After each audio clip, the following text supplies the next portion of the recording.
Hello and welcome to The Corner. I'm the Frosted Glass, and I'm joined by my fellow Alabaster Savages, Jack Gunsky.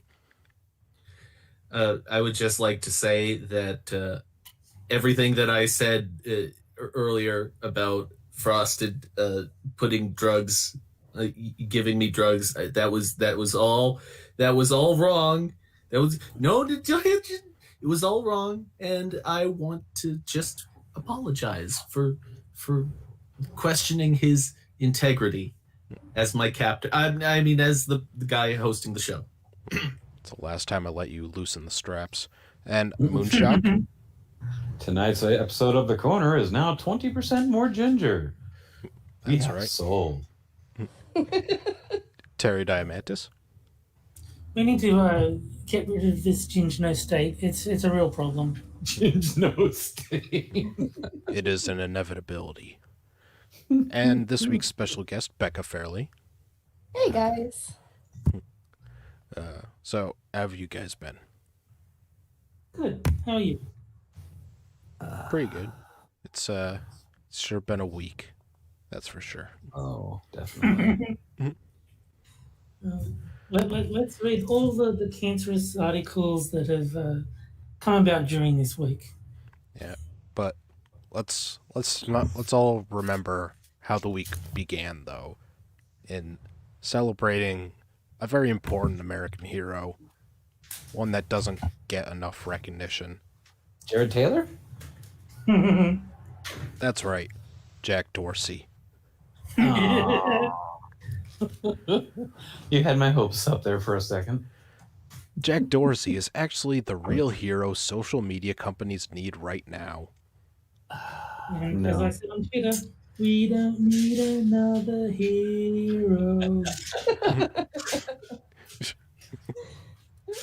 We don't need another way home. Banning Trump led him to the solution to social media's future. His self-awareness sped up its implementation. Wrong. Censorship on social media is a huge problem. I've experienced it multiple times over the last 7 years as a writer on a variety of different platforms. When your content gets taken down, you feel terrible. You feel like you've been silenced. You feel like your opinion doesn't matter. You feel stupid. You feel life is unfair. Well, can I just say that this person should feel like that constantly? Yeah, Because those are all probably. true statements about him. I feel none of those things though. I Right. feel like I reached an achievement. Yeah, being banned off of Twitter is like a badge of honor. Yeah. I've pissed off the right people to say, hey, look, you're off of here. Great. Now we don't have to come back to your asses. Fuck off. I still haven't been banned. All I get told is Becky, have a seat. I got a 12-hour suspension the other day. What did I do again? Oh, I suggested that I fucked someone's mom with a plunger.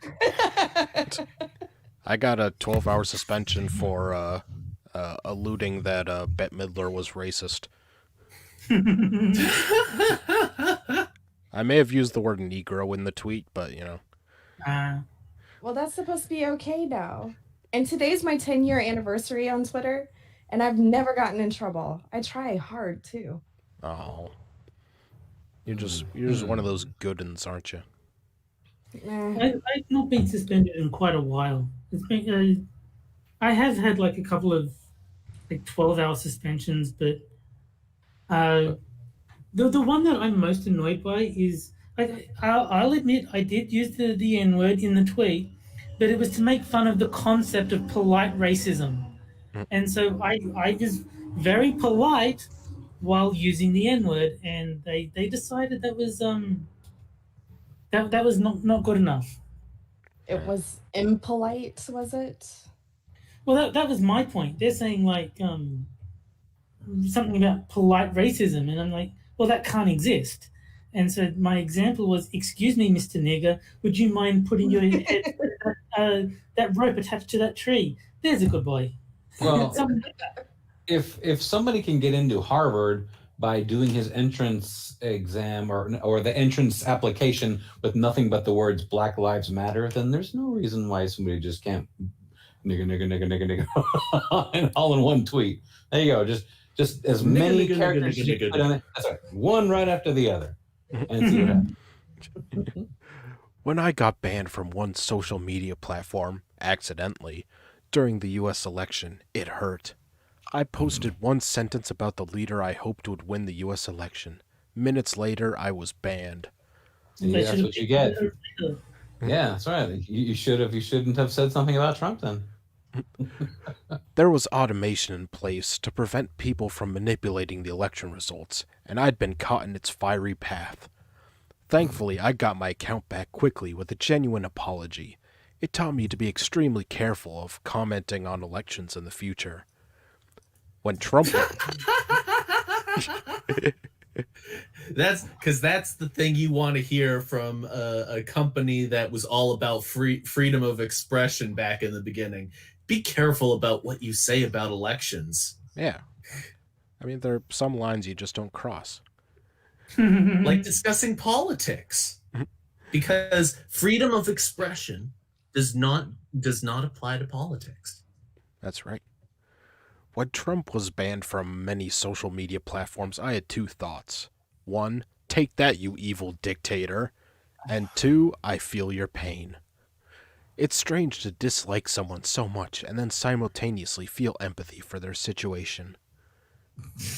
Whatever. Fuck off. Well, it really goes to show you one thing, that the people who are like this to Donald Trump only understand what it is they're actually saying if it bites them in the ass personally. And we've seen this for like the last year, where it was like someone was like, yeah, it's great to see all these riots happening, and then they start, destroying his house. No, get out. You people are evil. The police should do something about this. Well, That's the only language they understand, is when their own bad ideas bite them in the ass personally. you also have to remember how and, they call Trump an evil dictator. Yet before he was president, he was loved everywhere. That is true. Well, remember, Nobody said anything bad about him. Well, remember, there's Everybody a difference. wanted to be him. Yeah. There's a difference between private property and personal property, remember?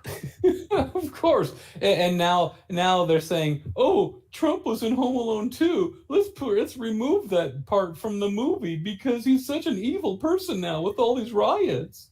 They only I'm sorry. What were you saying, Terry?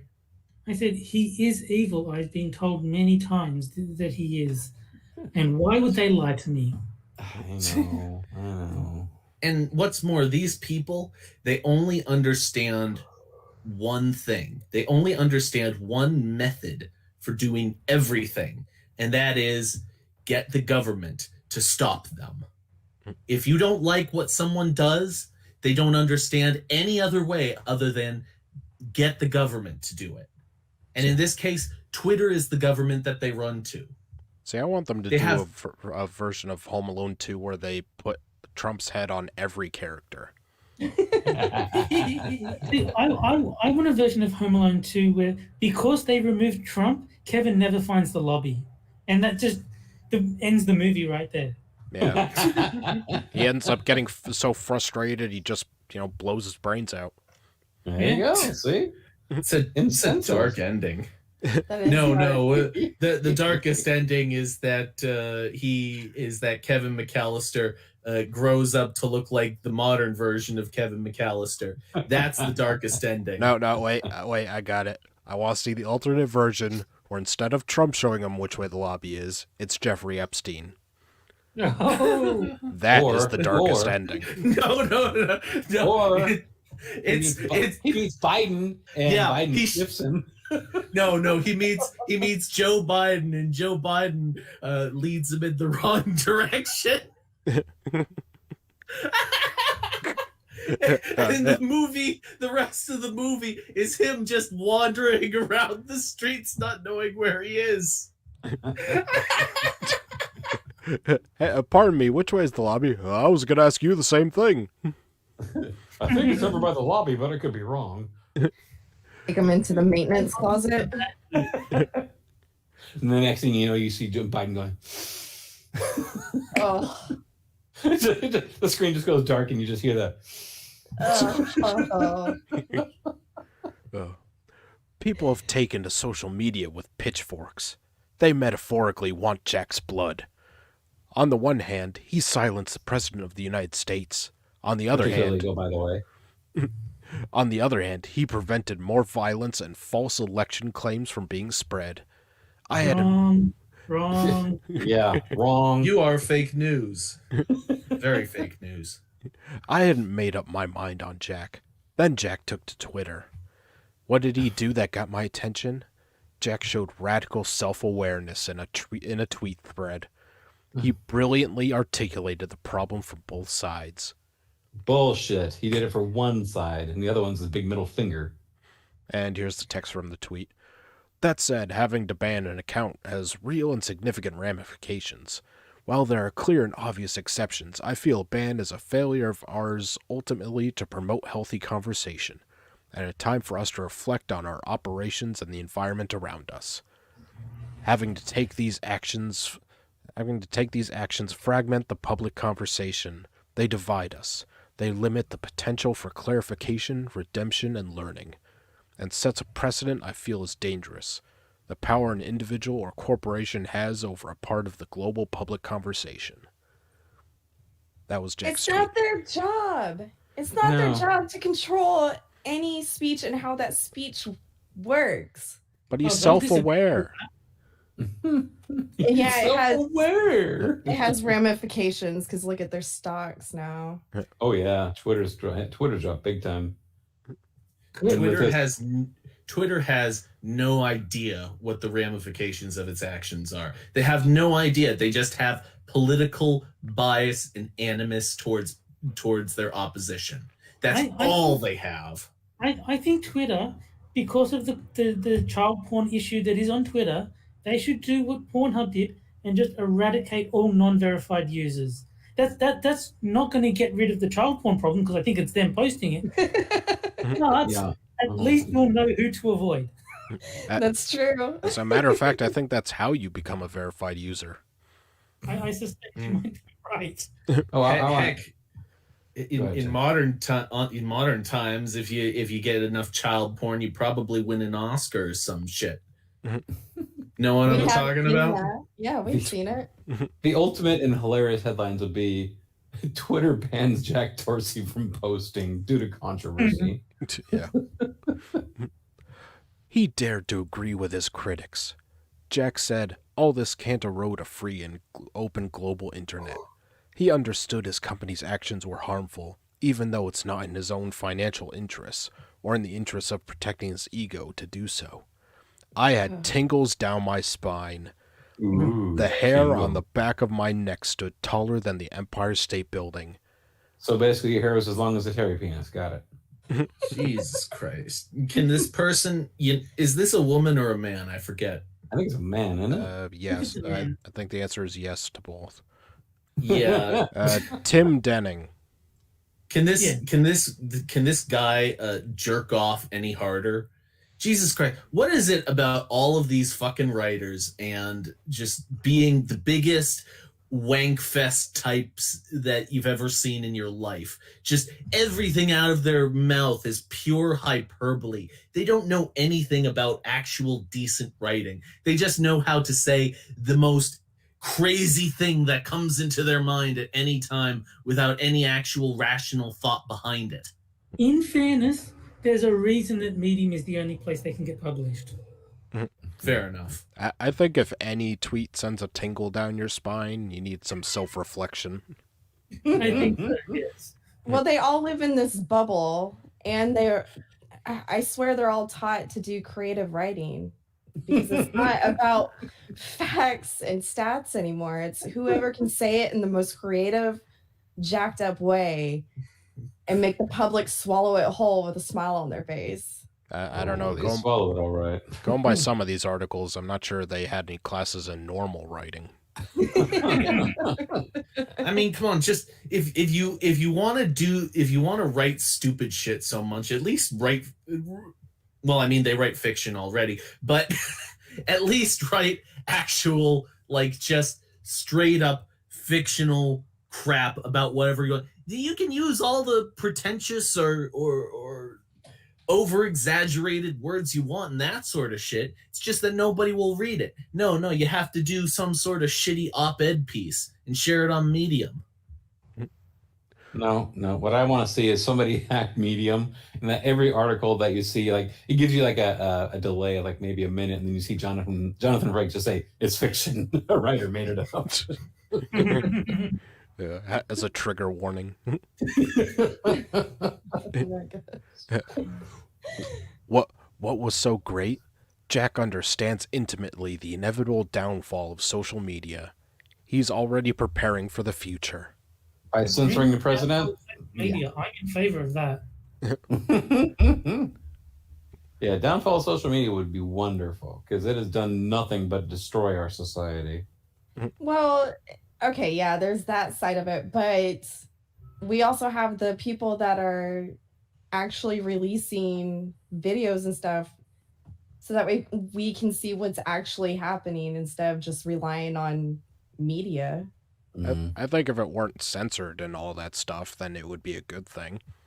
Right. Yeah, that I agree with. Thing is, though, they have a narrative that they want to follow, and you can't do that by having a free and open social media platform. It's just not going to happen. True. Jack admits the current model of social media is broken. So what's the answer? A decentralized solution. Jack points to the technology that underpins the digital currency, Bitcoin, as a way to solve the issue of censorship on the internet. The internet was designed to be open and free. Imagine this for a moment. The major technology companies we use are owned by the users. Developers who write code are rewarded for their societal impact their code has had on global citizens and the true value it creates, rather than a per-hour salary. Sounds like commie shit. Yeah. I wonder why that is. Yeah, this sounds like something that you can set up a model of social credit with. Like, do you write good stuff for Medium? Hey, your social credit score goes up. Good job. Yeah. Any country, anywhere on the planet can access the same online service. Financial services are no longer a status symbol of the elite. Each of us can invest our money without missing huge amounts of information needed to make an informed decision. Oh my god. You know what this person is? This is the type of person who they go out and invest money and then lose it all, and they're like, the system was rigged. No, you just invested wrong. Guess what? A lot of people who are much smarter than you invest wrong all the time. It happens. Deal with Well, it. also, just don't invest it yourself. If you have no idea what the fuck you're doing, go to a professional. Just say, look, here's money. You take it, make it more money, and then I'm happy. And then they could do that. And the best part of all is, access to money and banking is no longer determined by the color of your skin or what race you are. The fuck all does that have anything to do with that? I don't know. I think So white men have been held down by the banks for too long. I think the writer just had some kind of quota that they had to write about race or something. Yeah, do they tick all the boxes? No, they've got a checklist, and they're like, okay, we mentioned Trump, we mentioned race. Can we fit feminism in here? Suck off Jack Dorsey. Yeah. I mean, this is basically a freaking a written hand job for Jack Dorsey. Jack is helping to solve the issue of financial inclusion. Ultra. But he can't turn his back on social media, and his recent tweets are demonstration of that fact. The answer for Jack, though, lies in his obsession with blockchain and Bitcoin. The concept of Bitcoin can also prevent social media censorship. Bullshit. Why is it that all of these people have the exact same line? Who is giving them all the exact same fucking bullshit line every single point in their head is the same. They have no independent thought. If you ask them all the same question, they will all give the exact same answer 100% of the time. Why the fuck is that? I mean, are we just going to pretend the answer is not George Soros? Yeah. It's because reptilians are telepathic. Exactly. I mean, there's some sort of really bizarre fucking.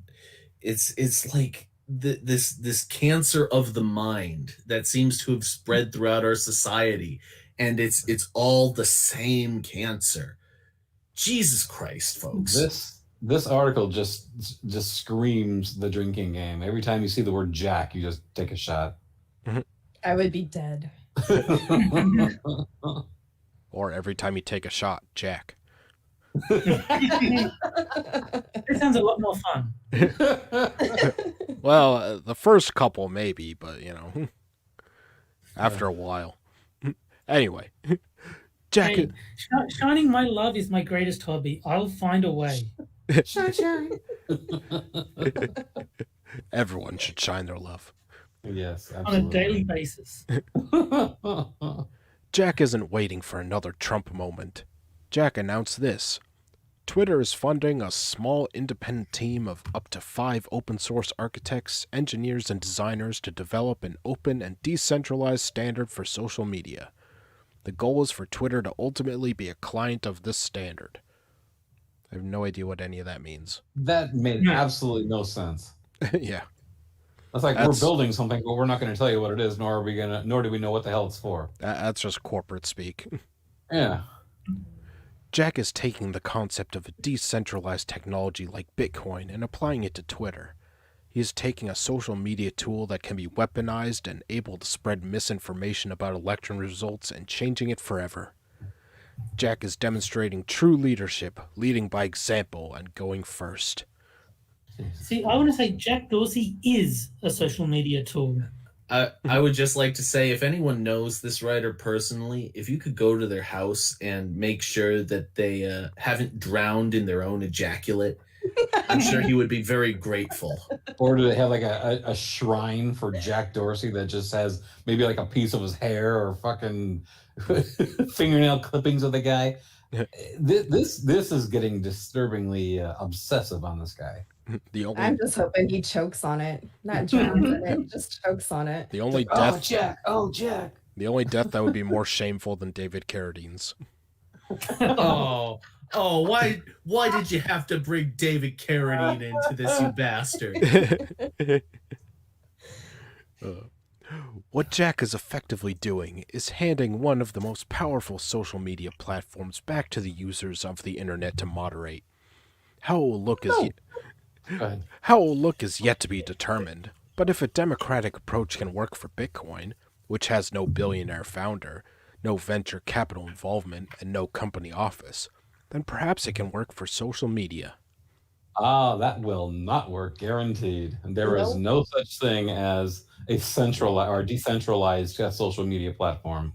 There always has to be somebody in charge that says, "Oh no, you can't say that. You can't say that." No, not gonna happen. I'm pretty sure there is a decentralized platform. It's just not that great. There's not a popular one. I'll put it that way. Yeah, there's not a mainstream one. Correct. Before you attack Jack Dorsey, dare to notice his self-awareness as being part of the solution. Put yourself in Jack's shoes. He didn't intend his social media platform to incite violence. And he's got the guts to do something about it and admit change is needed. This sounds like a campaign ad. It's like, yeah, it's not even. He's not even giving like actual points anymore. I feel like I'm about to see Jack like talking to farmers in Middle America. Yep. I just hope that at the bottom it's signed Jack Dorsey with the name crossed out.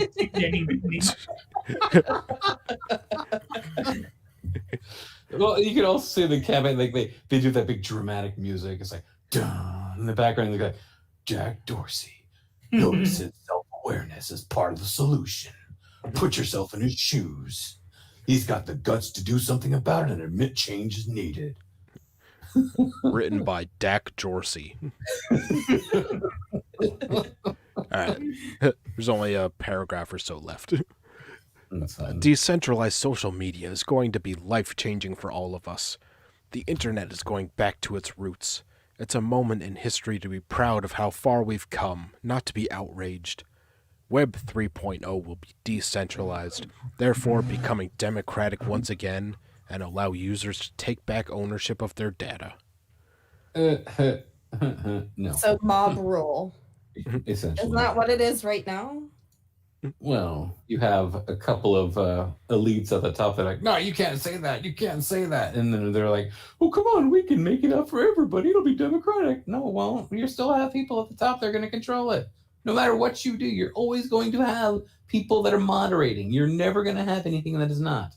This is not the case. Not going to happen. All right. And with the end of the first article, it's time for the first game. Woohoo! And Woo! Becca, since you haven't played before, this one is called the Horseshoe Game. And in this one, I take two quotes, one from a Black Separatist forum and one from Stormfront, and you have to figure out which is which. Okay. Sounds easy. What you don't know. I now know the rules. Let's play the game. All right. Quote A. Do you seriously believe racial appearance goes on the back burner of differences? Blank are perhaps, no, blank are visually the most beautiful people on the planet. And quote B. And now this blank elite is making every attempt to morally degrade every facet of blank history and culture, undermine the morality and kinship we once had with each other. You're gonna fuck with us again and put extra space in there to make it look like they're Yeah, not the I same. know. Oh, and I almost forgot. I have to start the poll so that the chat can play along. Yes. Yes. I'm going to go A Stormfront. I don't really have any basis for that. It's just random guess. I was gonna go with B for Stormfront. All right, and in the chat, what you do is do exclamation point vote, and then space A or space B, depending on your vote, or neither or both. I'm also going to say B is Stormfront. I'm gonna say B is Stormfront. Because they started the sentence off with and. And is an inherently white supremacist word. I'm kind of hoping. I'm saying B is Stormfront because I'm hoping that the words blacked out in A are like negresses. I think it'll be Jewish or something like that. Oh, we've got Negresses are the visually the most beautiful people on the planet. we've got irate prostate in chat. Well, hello, sir. Happy birthday, Irate. Remember, guys, you have to put in an exclamation point, the word vote, no spaces, and then a space, and then the letter. Just like Yeah. Evolved Potato did it. Yes. Sorry. What'd you say, Ken Tara? Lee says maybe it's Nubian. I can see that. The Nubian goddesses are the most beautiful people on the planet. All right, 30 I'm seconds sorry. left for the chat. I'm sorry, Ari, but I will not acquiesce to that request. I will not tickle your balls. Which has been retracted. Messages after the show. We'll see if we can arrange something. Oh, yes, that's right. Audience, be sure to flood Irate with lots of birthday greetings. Make them as saccharine and annoying as humanly possible. Yes, it might tickle your balls. All right, and the poll is closed, and it looks like every vote was for B. Wouldn't it be amazing if Might be everyone, literally everyone was wrong? Well, I said A, so everyone can't be. Everyone except for Terry. Okay. Let's do this, folks. And the answer is both are Stormfront. Both of them? Oh. That's dirty, making both of them. Well, show us what the words are. I want to know what the. I think it'll probably that be shit whites is. in the first one. All right. Quote A. Do you seriously believe racial appearance goes on the back burner of differences? White, white are perhaps no. Whites are visually the most beautiful people on the planet. Quote, Alien elite. and quote B, and now this alien elite is making every attempt to morally degrade every facet of white history and culture, undermine the morality and kinship we once had with each other. Okay, I have to ask: are they referring to, like, when they say alien? Are they referring to black people, or are they actually referring to actual aliens? Because I would believe either one. Just quickly, Richo, it's not cheating because both is in fact an option in the poll. Yeah, and I've Only done half right. I've done both black separatists before, so it's only fair that I do both Stormfront. And as everyone knows, I am, if nothing else, if not fair. And he's making sure that he puts good use to that monthly subscription to Stormfront. It's 2021. We all get a trophy. Yeah, we get a trophy for surviving 2020. Oh, you made it. There you go. Yeah. I had a feeling that they were going to be saying that whites are the most beautiful people on the planet, but I could also see the case for them saying that blacks were. But my hunch was that one was more likely to be Stormfront, and I had no idea for B, so that's why I went with A. All right. And now it's time for our second article. No, there is no comparison between the Capitol attack and BLM protests. Because different colors were committing the acts, so that's the pivotal difference. Yeah. Their entire argument pivots on the notion that black people are still unequivocally oppressed. Just about everything that comes from the progressives these days all pivots on that one fact, and they have no real evidence to back it up. You know, that black fist in that picture right there just says, punch this person right here in the face. To me, it says, sit here. And the guy, the black dude right there with that bandana on his head, is he going to go rob a stagecoach or something? Yeah. You know, people that wear those things like that, you're like, you look really stupid. Take those fucking things off. They don't work anyway, unless you really are going to go rob a stagecoach, but you're in the wrong century. Masks don't work. They're purely cosmetic at this point. Yep. They're more mental than anything else. Yeah. They make people feel comfortable. It's the new virtue signal. Yeah. And now Biden wants you to wear two of them. They do something very valuable. It's got nothing to do with the coronavirus, but it lets the idiots identify each other at a glance. And that's important. Yes. Yeah. Hello, fellow idiot. The lockdownsies, as I call them. There you go. Very good. Those of us in the white majority often operate with the myth of all things equal. The idea that we all share an equal playing field with equal expectations. In this mythical equal space, there's no reason to say Black Lives Matter, because all lives matter. In this mythical equal space, we can just put the events of January 6th behind us and say, all those BLM protesters were violent too, so let's just all calm down.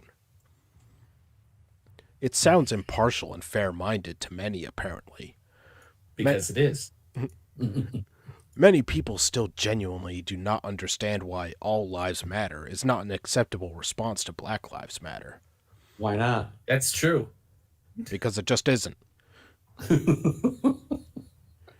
Likewise, I'm seeing many posts on social media wondering with exasperation why the same people condemning the Capitol riots didn't condemn the Black Lives Matter riots with the same vigor. Well, because they're hypocrites. What's to wonder about? And that was vigor with a V. And a silent N. Wouldn't that just crap you up? Wouldn't that just crack you up if there actually was an NIGOR that was pronounced the same way you say vigor?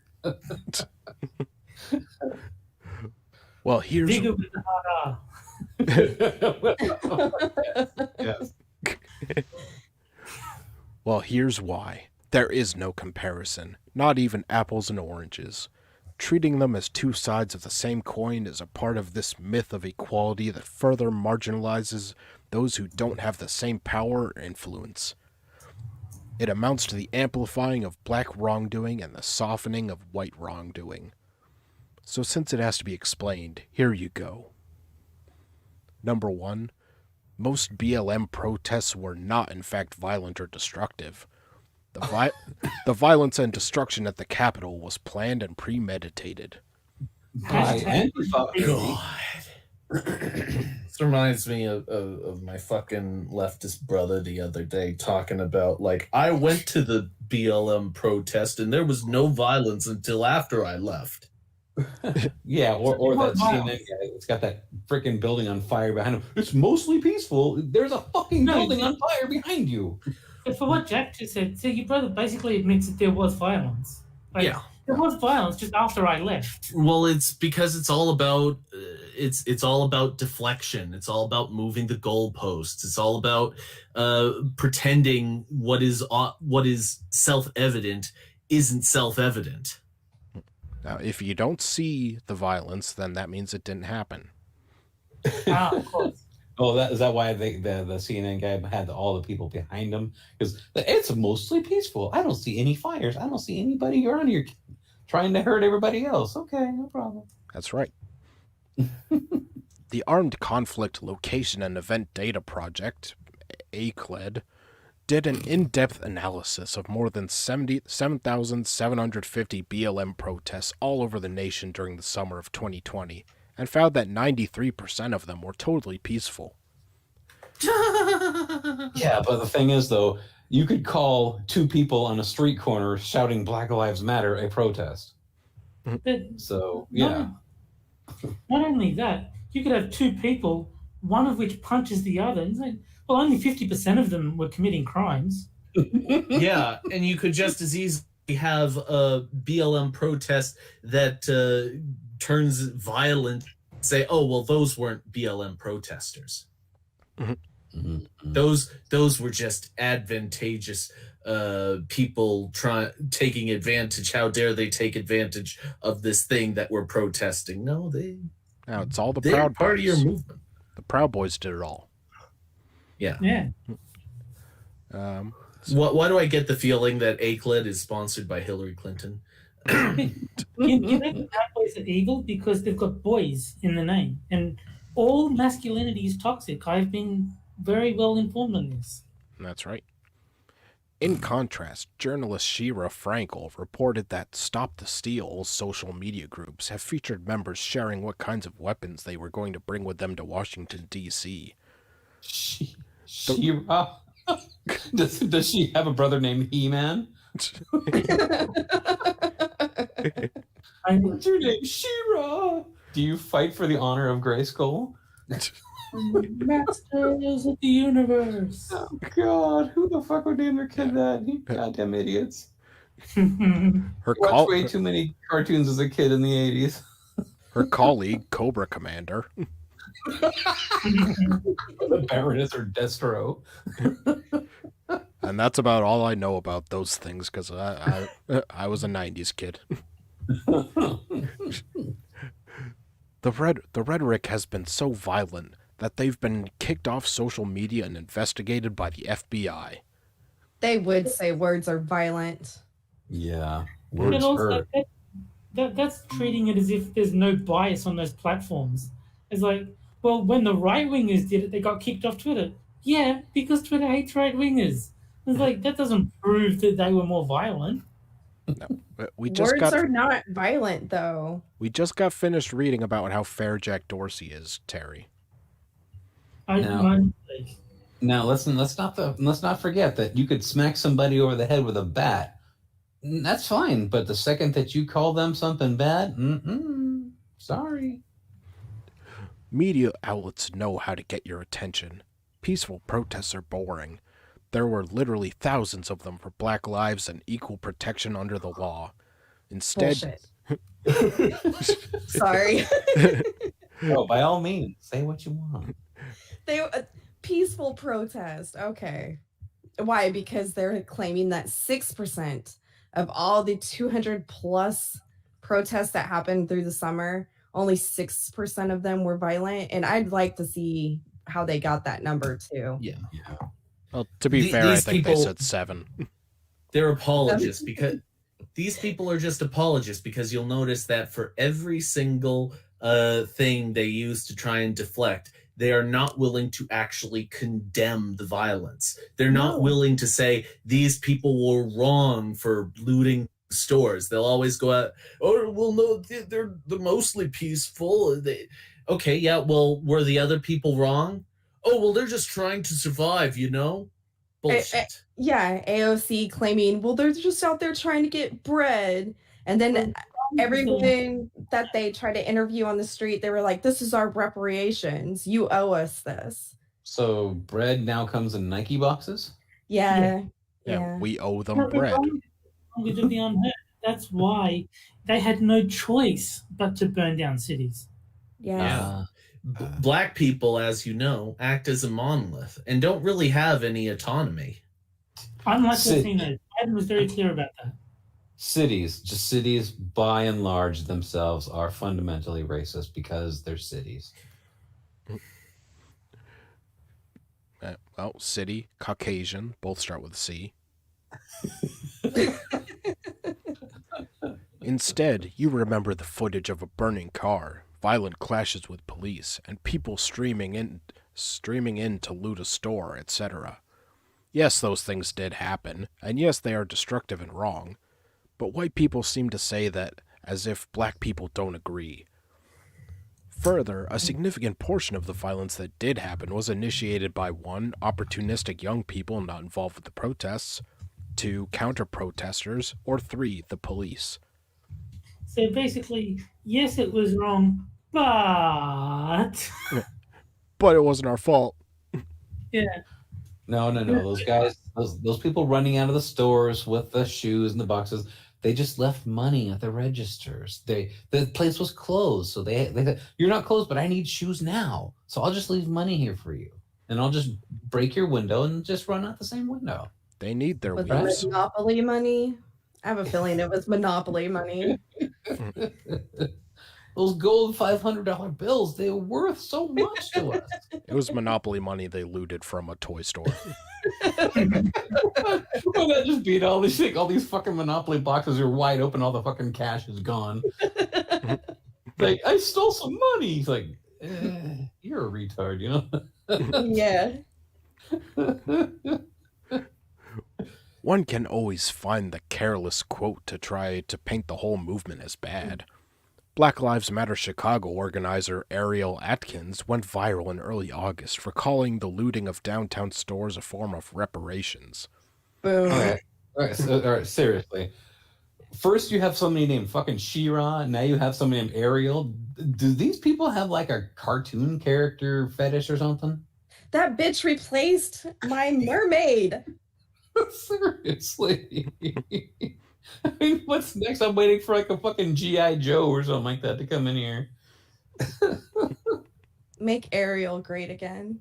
Or redhead again. Yes, make Ariel ginger again. Bastards. SpongeBob weave pants.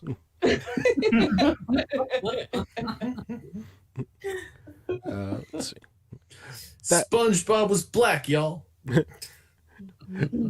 That is obviously not the most prudent wording, but as usual, this was pounced on to try to paint the entire cause as bad, not to mention a convenient way to ignore why there are BLM protests in the first place. Because they wanted Samsung TVs. Martin Luther King Jr. was frustrated by the same thing. You deplore the demonstration... the lengths, the stretch they will go to compare themselves to Martin Luther King. Jesus fucking Christ. Do they have no shame? None. None at MLK all. obviously wanted a flat panel TV, but he just didn't live long enough. Yeah. Martin stealing Luther it. King, His honor. go get yourself some weave, boy. Go get yourself some weave, boy. That's Martin Luther King right there. I have a dream that I can have a flat panel TV. You deplore the demonstrations taking place in Birmingham, but your statement, I am sorry to say, fails to express a similar concern for the conditions that brought about the demonstrations. Letter from a Birmingham jail. I'm sorry to say It's that. not the same. Yeah, I don't know how to explain to you the difference between sitting in a restaurant, not breaking anything, and just destroying a city. yeah. I don't know how to explain the difference between those things. If you don't get it, then there's something wrong with you. How many stores in Birmingham were burned, and how many TVs were looted? Well, clearly, Not enough. concrete is clearly racist because it's white. So we got to knock all those buildings down. I'm going to say they didn't steal enough TVs or burn down enough stores because clearly the systemic oppression of black people continued even after those demonstrations. So clearly they didn't go far enough. That's right. Reparations, bitch.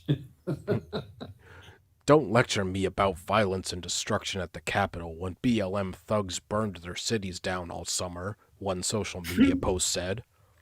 It's based on a hyperbolic narrative rather than data, and essentially casts black communities as inferior. What's your data? Yeah, I want to see it. Citation Let's see this. needed. Let's see this data of yours. Yeah, there needs to be a big asterisk there that says citation needed. Insert data here. The same. Now, hold on. You really have to admit, though, the vast majority of black communities that you go to aren't exactly the best looking places. That's why they're called ghettos in a lot of them. You know, go take a look at LA, for example. Take a look at some portions or some of the boroughs of New York, Chicago. You know, you're going to see the vast majority of the people that live in these shitholes, they're going to be black people. Now, I'm not saying by and large that they are intentionally making it that way, but they aren't exactly in a big hurry to fix them up either. You know, And they which- blame Whitey for it. And which party is usually in power over those cities? Is this? Sorry, you go, Terry. I think we should get Stefan Molyneux on the show just to see how many times he can say "not an argument" in one stream. Is this person about to use the word data as an argument and not cite a single number at all? They could be talking about Star Trek characters. We don't know. I was going to say, Data's very racist, too, because he's white. Jesus Christ!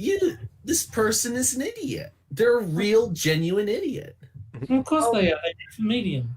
They're not going to cite FBI stats because the FBI as a whole is racist. So you can't rely on those numbers. So they're going to like cite some opinion piece from CNN or BBC. No, they're gonna cite Tyrone's social justice blog.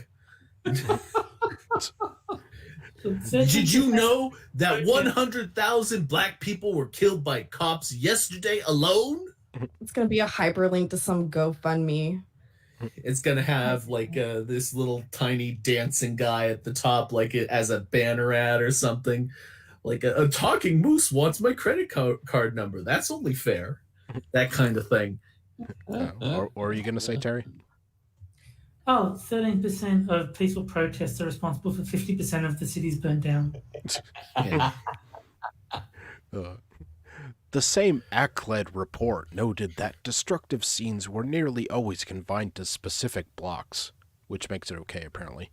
Additionally, isn't it interesting that people don't seem to talk about other types of riots with the same ire? Between the Red Sox World Series wins, the Philadelphia Eagles winning the Super Bowl, and other notable sports victories, there's been quite a bit of destruction, injuries, and death directly related to this type of riot. But somehow the whole fan base isn't demonized and marginalized in the same way. I'm The sure. hell Sure they they are. are. Yeah. People But like take a look me. at those crowds. People like me wake up the next morning and see a whole bunch of drunken assholes acting a damn fool. I want to tell them sit their ass down, you bunch of assholes. You're destroying the city you live in. I say this every time that I see it, and most people I know agree with me. Yeah, sports are gay and will have no place in the Gingino state.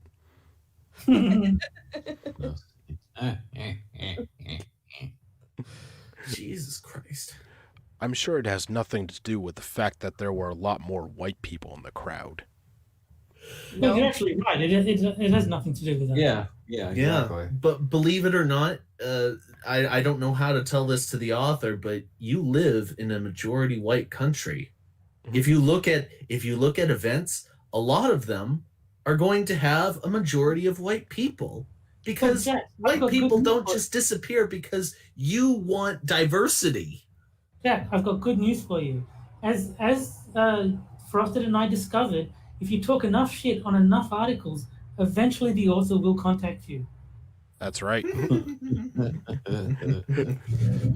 I posted a Medium article for MSS News, and Terry responded to it, and then the author responded to Terry.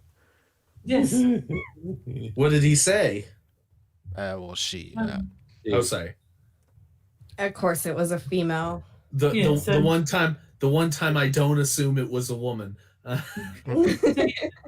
The article was something about the riots, and I just said, she said she got traumatized by a TikTok video, and I said, I agree that TikTok is awful, but I think that's an overreaction. And then she replied saying it was not actually the TikTok video that traumatized me; it was the events of the Capitol. Sorry if that was unclear, and I hope that didn't stop you reading the rest of the article. And then I responded that don't worry, small misunderstandings don't prevent me and my friend from reading articles like yours. Very true. All right. Number 2, BLM is in response to actual consistent historic abuses rather than something fueled by totally fabricated threats and conspiracy theories. Well, that's wrong. Yeah. X number 2 in Family Feud style. Yep. From the Black Lives Matter website, their stated mission is to eradicate white supremacy and build local power to intervene in violence inflicted on black communities by the state and vigilantes. Oh, I see. I see. They said it. No, they said white supremacy. They actually meant white people. It's a easy mistake to make, but that is what they intended to say. They want to eradicate white people and build local power. Just to clarify, they said it. Therefore, it's true. Because why would anyone say something that's different from their motive? Nobody ever says things that are different from their true motives, unless his name is Donald Trump, in which case virtually everything he says is a lie. Yeah, this is the equivalent of the dictionary definition of feminism is. Yeah. I will assume that they didn't include a terms defined page. Of course. That's all these. Whenever they want to get away with something, they'll just cite someone said it was this, therefore it is this, and if you question it, that means that you're against this totally innocuous thing. And we're not going to talk about the horrible shit that we do every single day that totally contradicts our own message. We're not going to talk about that. Doesn't exist. It's an idea. Antifa's an idea, folks. Yeah. Created by Washington, D.C. By combating and countering acts of violence, creating space for black imagination and innovation, and centering black joy, we are winning immediate improvements in our lives. BLM is about wanting to be treated the same in a country that has never treated them the same, and is now today pretending that it has all been fixed because we've had MLK and a black president and black CEOs. Oh, let's not forget. It has been fixed. Yeah, I was gonna say let's not forget affirmative action, ACLU, NAACP. None of those obviously took any effect, and now it's because we had a black president, MLK, and black CEOs. So Incidentally, why hasn't the NAACP had to change its name? Because it's clearly a racist name. It's got colored people in it. So it should be Napak. Exactly. Or if it was white people, it'd be like Nop. I think people of color has to change too. It should be people of high melanation. People of melanation. So Napalm. Instead There of you go. toxic palms. As Michelle Alexander masterfully and thoroughly lays out in her book, The New Jim Crow, racism has not really gone away, it has just gotten more sneaky. She brings all the receipts to show how there is still systemic disadvantage for people of color in every sector of American life. And you will present all of those receipts right here in this lovely citation that you've presented us with statistical data and not just anecdotal evidence. Or even, how about just anecdotal evidence? How about things that actually happened? Do you want to explain? In fairness, she did cite a source. She cited the source, The New Jim Crow by Michelle Alexander. So there you go. That's the source. Yeah, that's the source. We're not going to explain anything that actually happened in it. We're just going to say this and read the book. And if you don't read the book, then you're a fucking bigot. She explains that it masterfully and thoroughly lays out all the crap that she was just saying before. So there you go. It's a perfect source. I don't know what you're complaining about. And especially in her focus area, incarceration.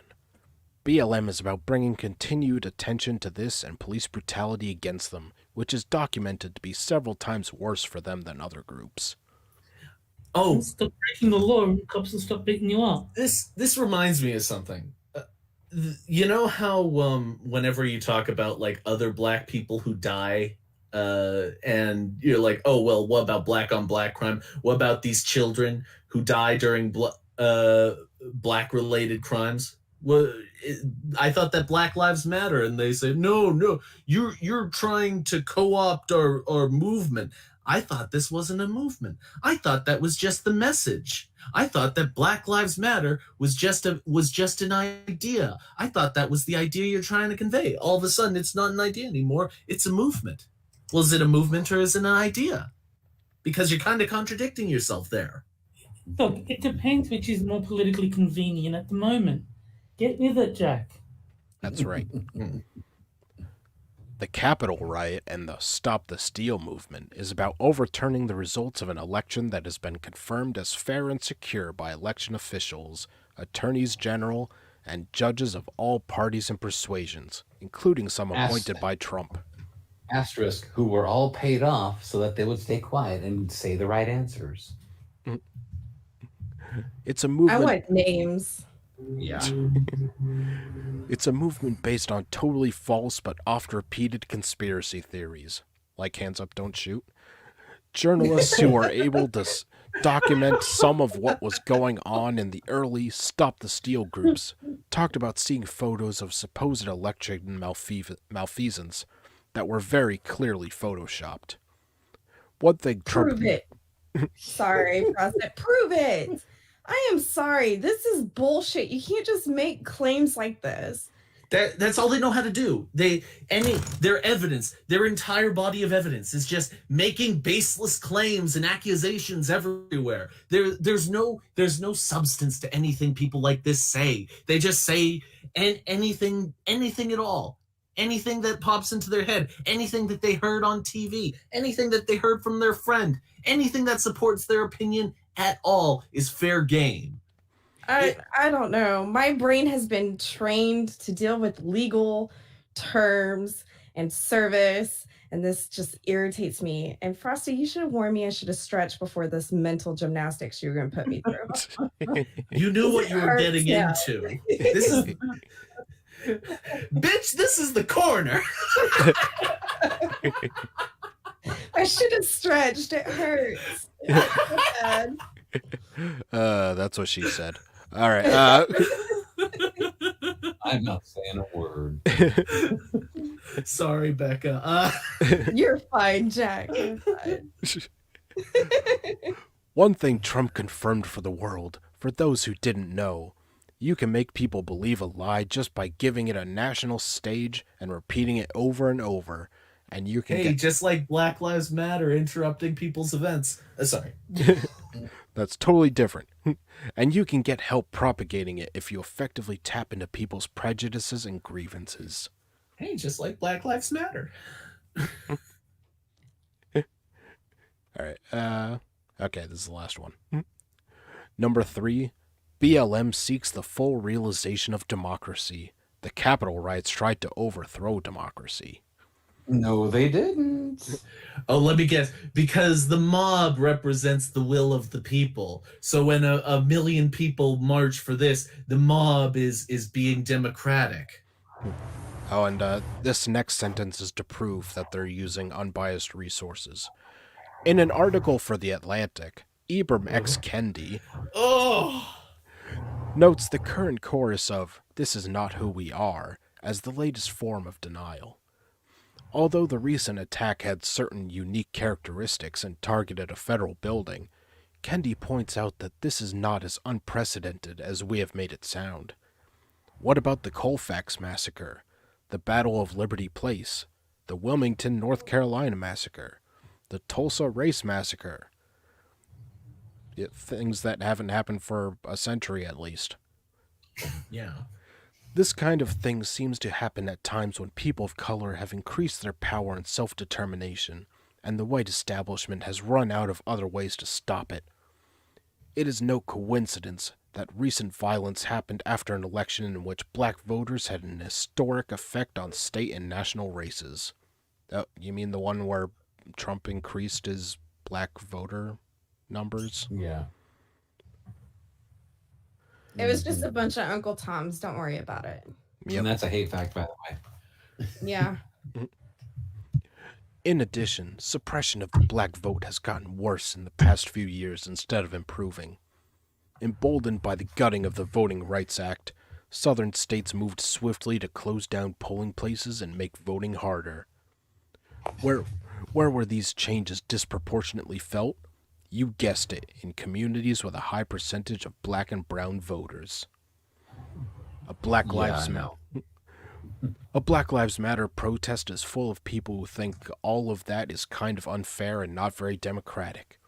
Equal rights is such an American idea and such an American non-reality. Bullshit. And where's the black man? They had the receipts, weren't you listening? I was listening. I wanted to see the damn receipts. Yeah. They were on Hillary's server. The whole purpose of this article was to explain why it wasn't a good thing to act equally towards all races and to perceive all races as being equal under the law. And, then this person goes off, here's why it shouldn't be that way. You make me think that you're full of shit. And a bit racist.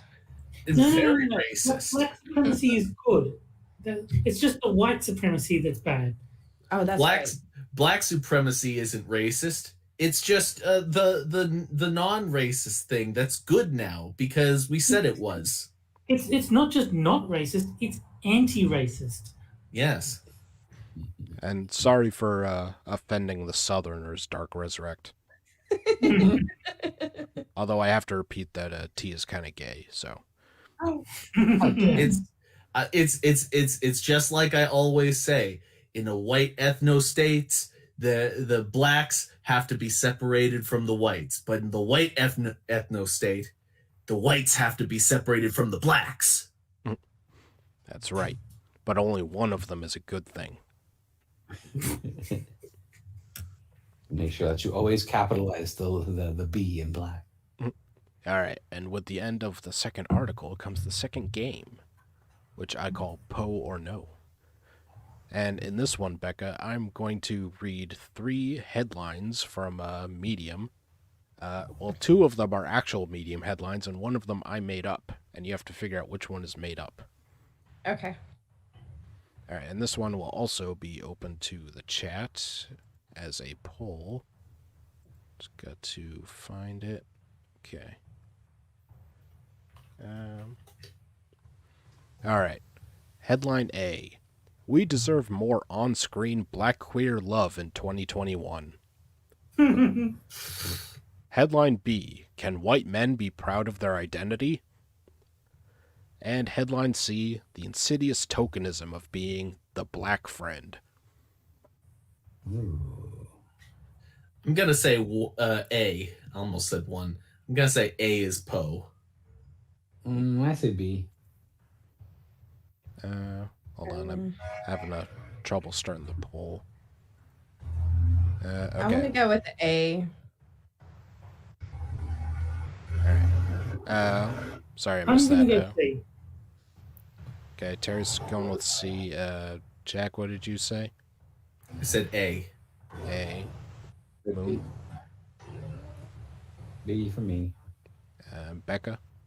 A. Yeah, alright. We'll give a couple minutes for the chat to vote. Looks like B and C are tied for the moment.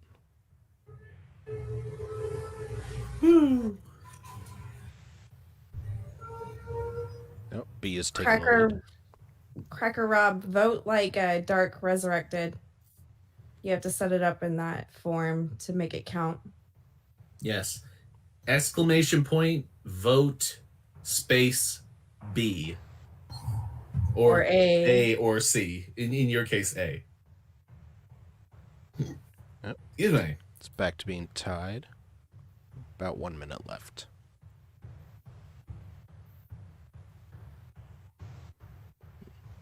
Should probably shorten the poll to like 90 seconds. Honestly, Yeah. I'm just enjoying this moment to, calm down and not have a heart attack on air. Which is exactly why we need to shorten the time. Yeah.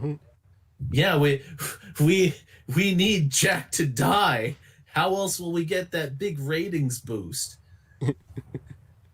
That's like the ultimate shot your wad moment, isn't it? Hey, it worked for Daffy Duck.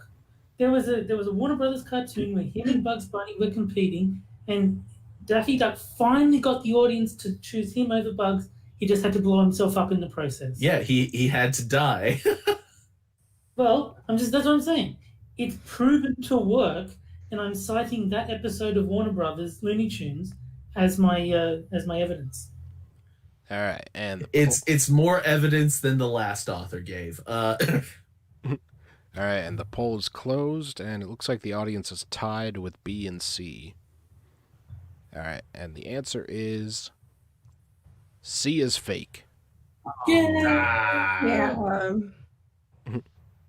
Ooh, rigged. I have a small advantage in that I'm on the mailing list for Medium, so I was like 70% sure I recognized B as an actual one that had been in my feed. Wait, Will Ford says that Frosted took out a life insurance policy on me. Frosted, is this why we got married? I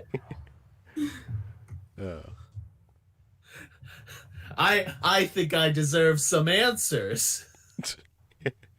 I told you just swept me off my feet. All I right, need to send a wedding gift. That's cute. that's right. All right, and now it's time for our third article. Uh-oh. Color as a tool for young students when critical thought battles with splitting hairs.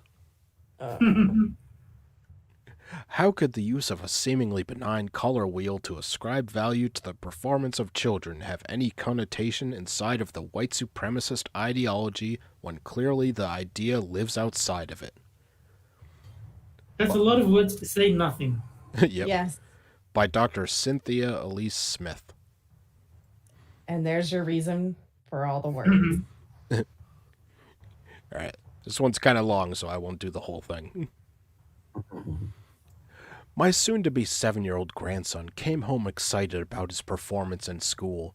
His mother asked him, "What color did you get today?" He pretended nonchalance, sighed once, and asserted, "I got purple." His mother was pleased. I asked him what the color for his performance that day represented, and he told me it meant he had done a great job. Other representations for performance in his grade class were measured by the colors pink for outstanding, blue for good day, green for ready to learn, yellow for stop and think, which was third to the worst. Still others were orange for teacher's choice and the worst red for parent contact. These color swatches for behavior and achievement gave me an uneasy pause for the apparent dubiousness these distinctions posed through the use of benign colors. I began to think about how so many people are oblivious about color as a tool in other areas of human activity. Now, see, if they'd gone with black means impossible to educate or something like that, I was like, okay, there's a point. Yellow's the best.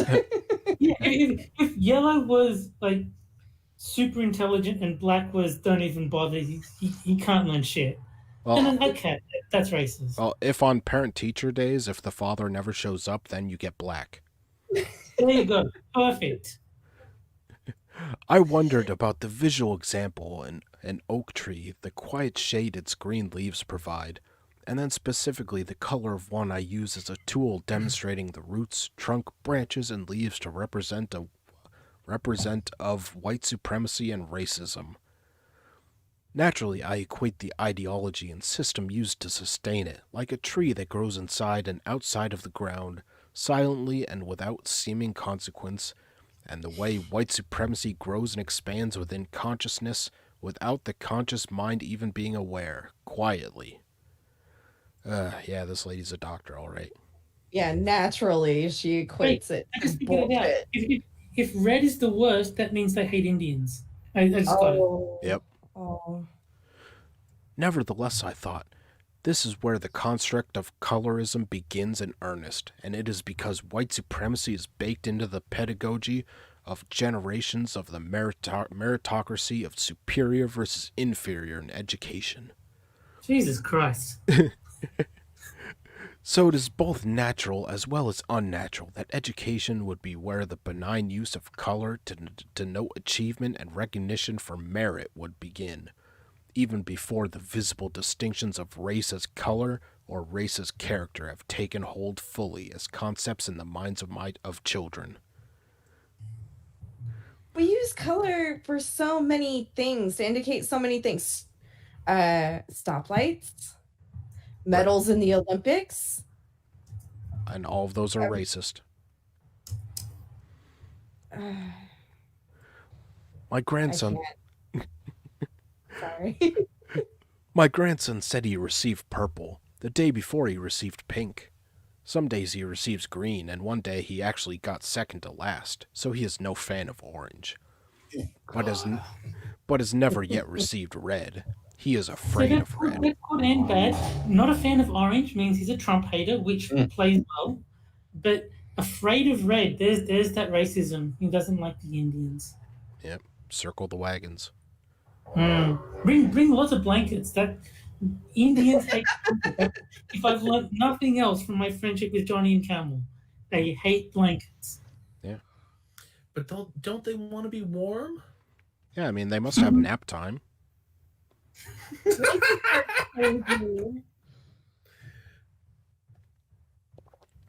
I asked his mother, who was white, what she thought of the color designations used to apply merit, and she thought nothing of it.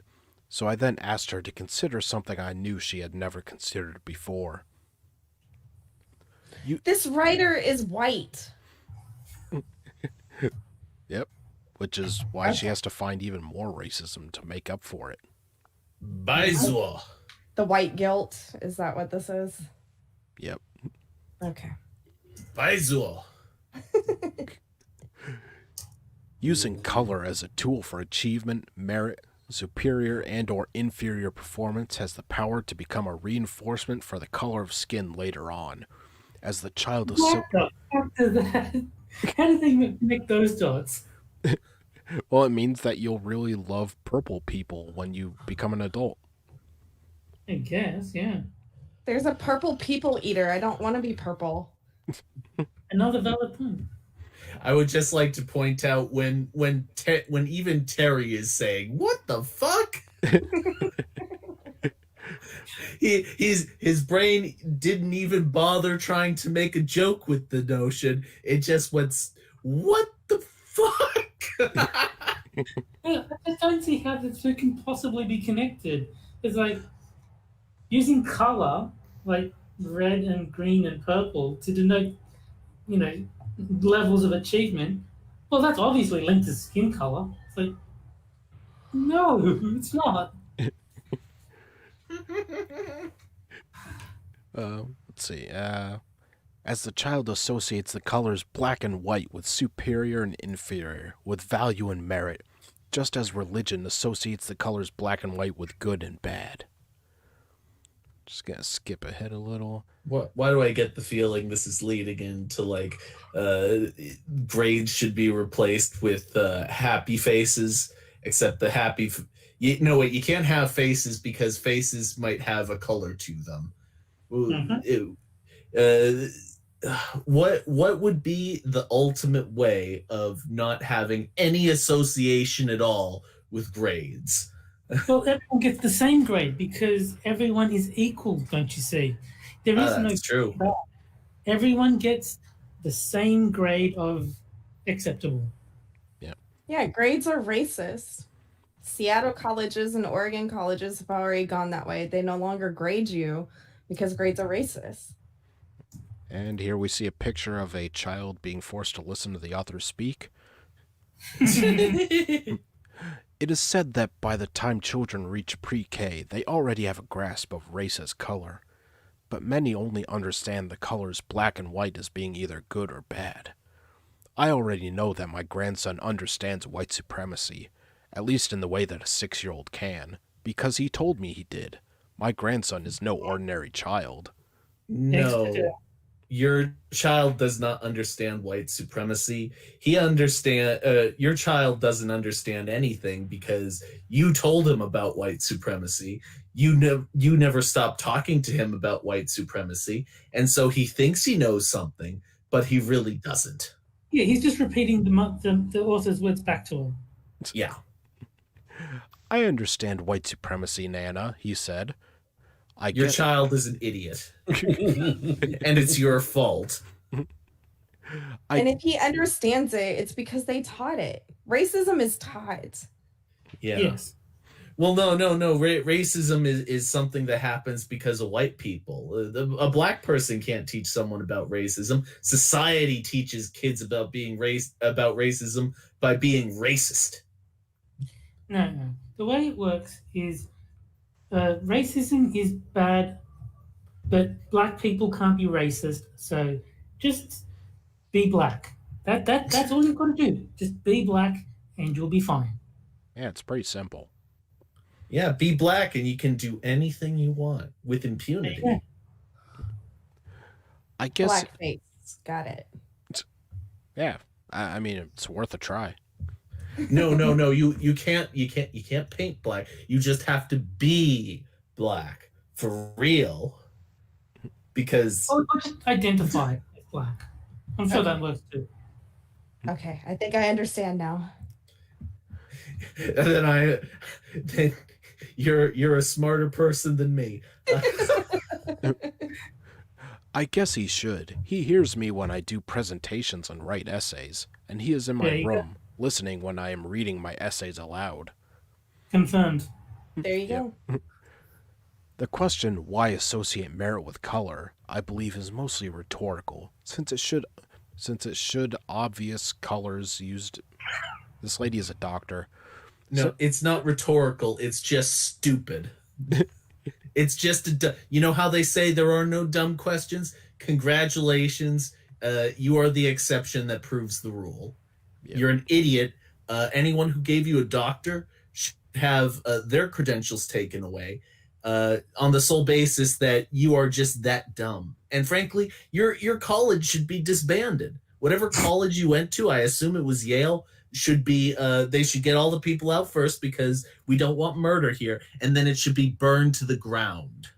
It should be burned to the ground, and all the people there should be left homeless because that is about on par with the level of conspiracy theory mongering that they do, is that of crazy homeless people. And nothing of value would be lost. Yeah. And if you need help starting the fire, just call them BLM and Antifa. They'll help you out. They've had practice all Yeah. summer. Just tell them that there's a Starbucks somewhere within the building. I'm sure they'll help you out. Nevertheless, it caused me think very deeply. Uh-huh. Again, doctor. There's that doctorate. It caused me think very deeply into the implications of the use of color as a tool again, applying to it the added dimension of just how early the indoctrination begins. That is true. The indoctrination begins early, but by you. Yeah. I must admit I began to wrestle with the concept itself and whether I was simply splitting hairs, or making something out of nothing. You are. Using a completely benign learning tool to apply my view of the inner malevolence of white supremacy. Yeah, it's almost like you're a crazy person or something. I already knew about the relationship between green and go, caution and yellow, and red for stop, because I am indoctrinated to know. Caution yellow, it sounds like you're scared of Asians there. Yeah. And red and stop, we've already said they obviously don't like Indians. Yeah. I like how when this person teaches racism, it's a good thing that their child knows about it. But when society teaches totally benign messages like red means stop, that's somehow systemic racism, or it's indoctrination. Well, according to her, the reason she knows this is because I am indoctrinated to know what is represented by road signals. Therefore, use of color such as this for safety is definitely outside of the realm of white supremacist thought and practice. These colors are not used for safety, but for the value of a person through their achievement. That is categorically different. I don't know. I mean, the distinction between black and white, I might use that for safety. Just saying. No, I'm joking. Yep. Jack thinks it's not safe to be around black people. Reminds me of this whitest kids you know sketch where Trevor is high fives with the black person, and then after that sketch there's like a sketch within a sketch where he explains that they were both on separate green screens the whole time, so he was never in any danger. Let's see. I asked myself, why is the measure of outstanding the lightest color in the group of colors used to describe my grandson's achievement? Is this minute detail just enough to produce a correlation between white supremacist use of color and that which is used to denote achievement in the earliest of elementary grades? They didn't use white after all, but they did use a very light pastel pink. The doubt created by these questions are, in fact, the insidious nature of the ideology of white supremacy. The ideology always leaves the option open for doubt and debate.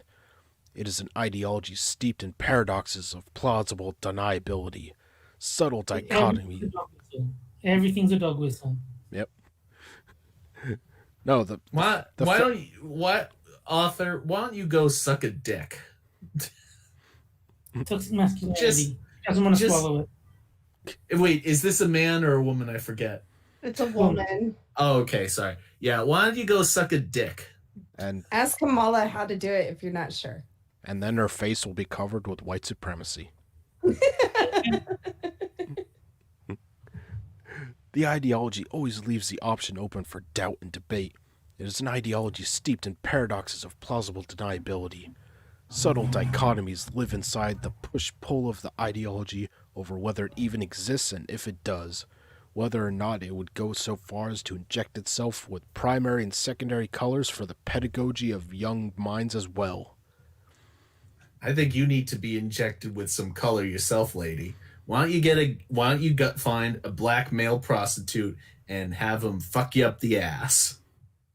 Just a one big giant black dick ass fucking. And it's actually very good that Jack recommended a black person because with the required social distancing, a black person is a black man anyway, is the only person who can still have sex. Unless they have the Terry penis. Of course. All right, I'm just going to do one more paragraph. As benign as the colors black and white are in normal belief and discourse, it is well known they are used in mostly all religions to distinguish good and bad.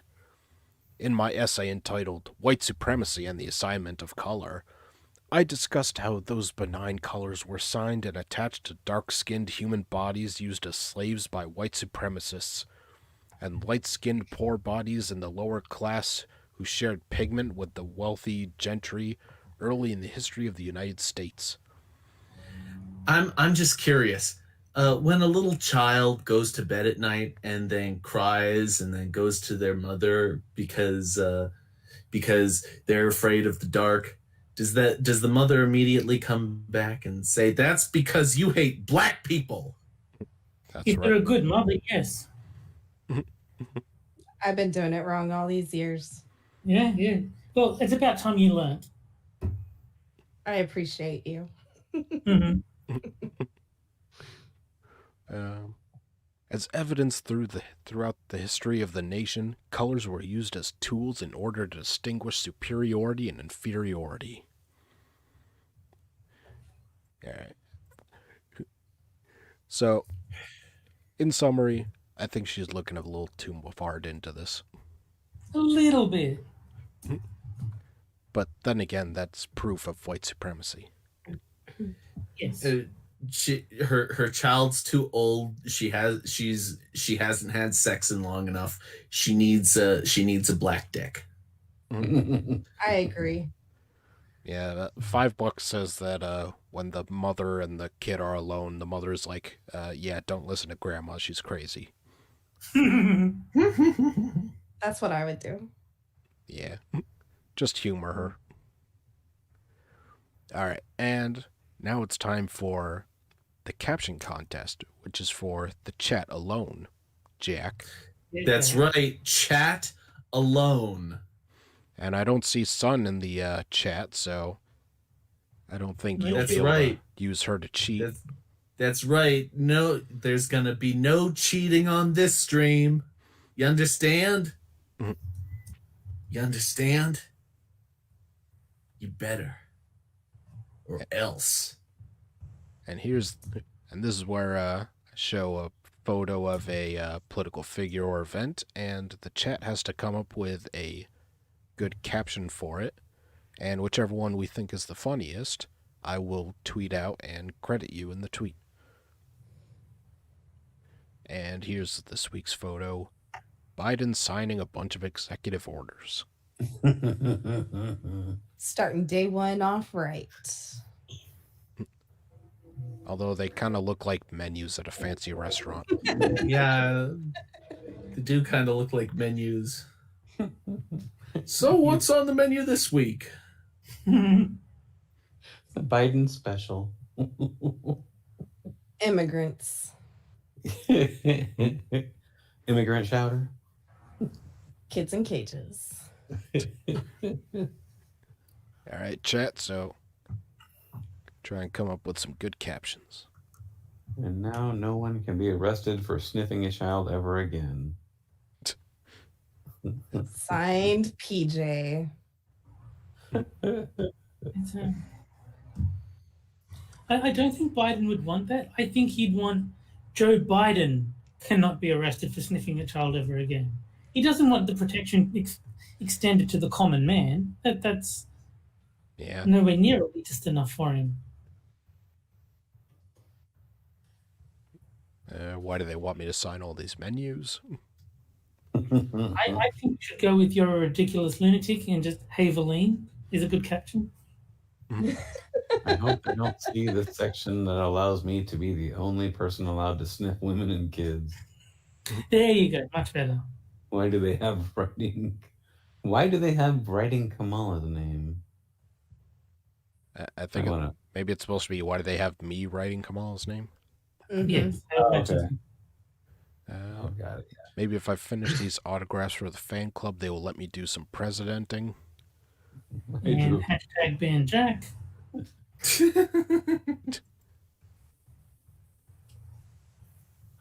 Speaking of pillows, you notice that My Pillow guy came up with nothing. Okay. I like cynic. What does care home admittance form mean? I think that's a very good one. Oh yeah, that is good. I did the squiggle. Can I have my juice box now? Okay. I like that. I like that. Raw potato is got a good one, yeah. Yeah, I think Potato and Cynic are neck and neck. Me too. Dear husband, Joe Biden. I missed cynics. Hold on, where is it? Cynic's one is what does care home admittance form mean? It's like, dear diary, I learned that I was supposed to salute the troops today. I think I'm giving the very slight edge to potato. I think he's just a smidge better than cynics. Yeah. Yeah. Alright. The I potatoes like got potato. So, I think I'll cut it off there. So, yeah, I think Potato and Cynic are kind of the top two here. Which one do you guys I think is like best? potato. Potatoes is good. Yeah, I got potato. They're both good, but I think potatoes. I I agree. agree. I will say though that cynics is perhaps a little more subtle, which I appreciate. Yeah. Yeah. I don't know. Now we can call him Juice Box Joe. I think I would lean towards Cynic, but I guess I'm outvoted, so. Yeah, democracy, bitch. Which means I'm signing executive order to make my vote count more. There you go. All right, so this week's winner is Evolved Potato. And Congrats. I'll just copy that down so I can tweet it out later. Yeah, no, we're not a democracy. We're a democratic republic, and I am from the country of Jackistan. We're a defrostocracy. However you I just want to start burning shit down. So when you guys are ready, I'm ready. Woo! All right. It's that ginger rage. And now, time for our final article. I the robot, I the enslaved. Ugh. The Siri comes in. Enslaved Africans were treated more like disposable technology than human beings.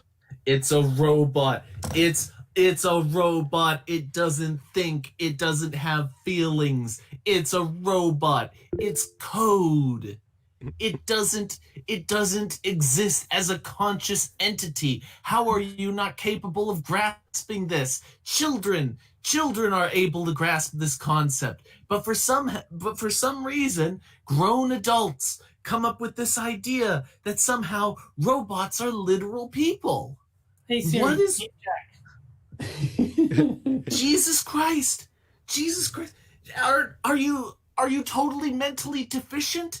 What education has brought you to this insane conclusion that the most rational person in the world would not come to? That, or even the least rational person in the world would not come to this conclusion, yet somehow you made it to this point where you said a robot is like a person. We should make people be more progressive towards their robots. All I did was read the title. Well, I already know what this is about because this article has been done so many times before. It's the same shit. It's the same as like the sex toy thing, where it's like, oh well, you can't rape a sex. People shouldn't be allowed to rape sex toys. The sex toys should resist or call the police or some shit. It's the same thing. It's the same article over and over again. It's not real. It's fiction. A robot is a fictional person. You cannot hurt it. You cannot harm it. It doesn't exist like a human being does. It's simple. I don't understand. Why is this wrong? Why is this so, why? I didn't Oh, realize yeah. you were so racist, Jack. Yeah, stop being so racist, Jack. Ah, it breaks my brain. We haven't even gotten into the first fucking sentence, and you. Yes, I know, but it's just like, just grow the fuck up. Grow the fuck up. And look at yourself in the mirror and realize that you are acting like a complete moron for the purpose of getting little likes and little comments. Some asshole from Bangladesh says, "I'm learning to read English on your article. Thank you so much." And on that subject, don't forget to like and comment. Okay. I'm done for the moment until you get through at least the first sentence. Like many human beings, I start my day with a cup of coffee, and like an increasing number of us, I check in with one of the 4 virtual assistants in my home as I do so. What's on my calendar? Give me the news. Play NPR. That is a shocker. What's the weather like today? Sometimes, especially if my children are present, I say please and thank you. Oftentimes I don't. How rude. It's because it's a fucking robot.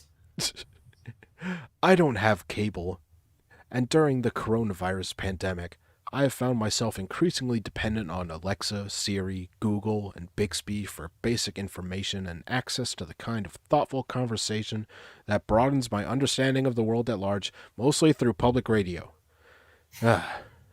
You're an idiot. This artificial intelligence has become such an integral part of my life that I often command the devices to start my curated morning broadcast subconsciously, only later realizing that I must have asked that it play. Much of that information of late has been about the role that racism played in the insurrection at the Capitol and about black lives and their worth in our society. They're worth nothing. Let's move on.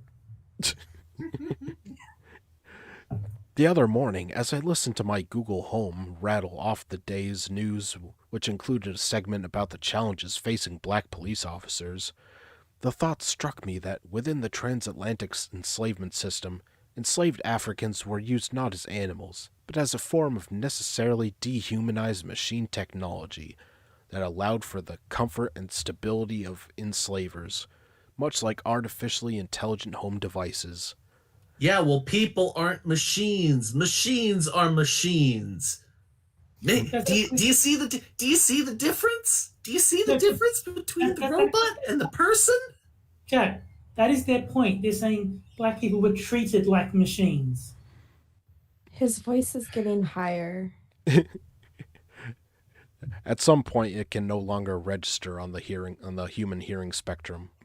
My dog is losing its fucking mind. Their invisible labor and forcible enslavement was the foundation upon which the empire thrived. Their invisibility, interchangeability, perceived mythological indefatigability, and inhumane treatment collectively made life for the enslavers convenient and effortless. Indefatigability. What is you're a complete idiot. Only an idiot uses words like indefatigability. It means they don't get tired. Let's keep going. The only reason I know the word indefatigable is because it's from the Camelot song in Yes. Monty Python the Holy Grail. Well, I don't, They deliberately pronounce it wrong. I make don't it right. register on this idiot scale because I can't even say half those words. If you use words that other people can't pronounce, you are inherently an idiot. That's all there is to it. If you just use words that like, oh, I looked this up in the dictionary today, or oh, I learned this when I was at grad college. Siri You're an told me idiot. to use this word in this article. But let me just say, a lot of Japanese people can't pronounce the letter L. So if you use a word with the letter L in it, are you saying that that person is an idiot? Fair enough. No, you know what this person did? This person took words at random that they thought might be changeable, and they plugged it into an online thesaurus and just picked the longest word. Yeah. I've been more conscious and more careful with how I speak to these devices since. It's a machine, you fucking moron! The idea that the social acceptability of the brutality of transatlantic enslavement was contingent on the dehumanization of black bodies, and the idea that black people were something less than human, either between human and non-human animal or animal outright, are settled. Stop saying black bodies. It's creepy. Yeah, and if it's an AI, it doesn't even have a body, so... Yeah. But given the lens of history, it is evident that enslaved black human beings were used and treated less like animals than they were like machines, and more specifically, like human-like artificial intelligence. There's a common awareness in the black community that dogs in this country have historically received better treatment and garnered more sympathy than black human beings. How many cities have dogs burnt down? And how many cities are black people supposed to be on a leash by law? Well, I actually support that one. You've got to be crazy. Sorry. Since human-like artificial intelligence was first conceptualized and has arisen as an easily accessible tool, for reasons that are probably rooted in our seemingly innate desire to understand what exactly makes us human, we are collectively fascinated with human-like AI and simultaneously fearful of its potential power. This theme has been widely and increasingly used in all forms of art since the concept of artificial intelligence was developed. And then they list some movies and stuff that involve AI. I watch TV. I am a smart person who watches all the newest TV. Hello, How fellow is kids. she aware of those damn movies if she doesn't have cable? Yeah. Google. Yep. Most of the study and debate about what happens when artificial intelligence becomes too human-like is centered on the fear of what happens to us in the event of overthrow, as the intelligence function of the machines and technologies that we create and use develop the realistic potential to take over the world and or to enslave humankind, and to a lesser degree on the fear of what having human-like assistants might be doing to us on a moral and psychological level. That was one sentence. When one examines any of these sci-fi tropes, it becomes apparent how easily the same narratives could be used in telling the story of enslavement. It's a machine. The burgeoning and sometimes fraught and frightening relationship that we have with artificial intelligence, and our treatment and understanding of its parallels in illuminating ways in which the black bodies must have been mistreated and misunderstood during the period of U.S. enslavement and afterwards throughout the period of Jim Crow through to the times of Black Lives Matter. Her Christ. referring them to black bodies is dehumanizing them. Stop saying black bodies. It's creepy as fuck. I just want to advocate for even fewer commas and full stops just to see how long Foster can do that for. I would love to hear these people advocate for more black bodies. We need more black bodies in America because it sounds like corpses. Yes, it does. The concept of artificial intelligence is a fairly modern one, but the fears and anxieties that correlate with its existence are old. Enslavers relied upon and feared the enslaved for precisely the reasons that we rely on and fear artificial intelligence. Who gives a shit? Artificial intelligence is a machine. But Well, there are, maybe what they're saying is black people are so stupid that their intelligence seems artificial. yeah. And like there's actually like a video game that makes this same stupid comparison. It's like Detroit Become Human, I think it's called. Oh, I've heard of that one. I haven't played it. Yeah, where it's basically like everybody has androids to be like servants, but they're like oppressed and they start rising up, and it's just really obvious parallels to civil rights and all that shit. and it is so freaking ham-fisted. See, now I kind of want to play it just to see how really bad it gets. Oh yeah, I've watched a playthrough. It's very cringy. Oh, I might have to do that then. I don't want to spend money on it. Maybe I'll find someone who's played. I'll watch a playthrough on YouTube or something. Guess what? If the robots should rise up, they're not gonna give a flying fuck about what this bitch thinks. Because guess what? Robots, if they were to actually gain something resembling human consciousness, they would be much smarter than us. And smart people don't buy that your bullshit. I'm just picturing like a bunch of like Google homes and stuff, like burning down this lady's house. And I hate to remind you, but it's a goddamn fucking machine. Enslavers feared that enslaved Africans would rebel and overthrow the social structure on a macro level, and on a micro level would abuse and kill their enslavers as they sometimes did in pursuit of denied freedom or retribution. Oh shit, Terry drove off.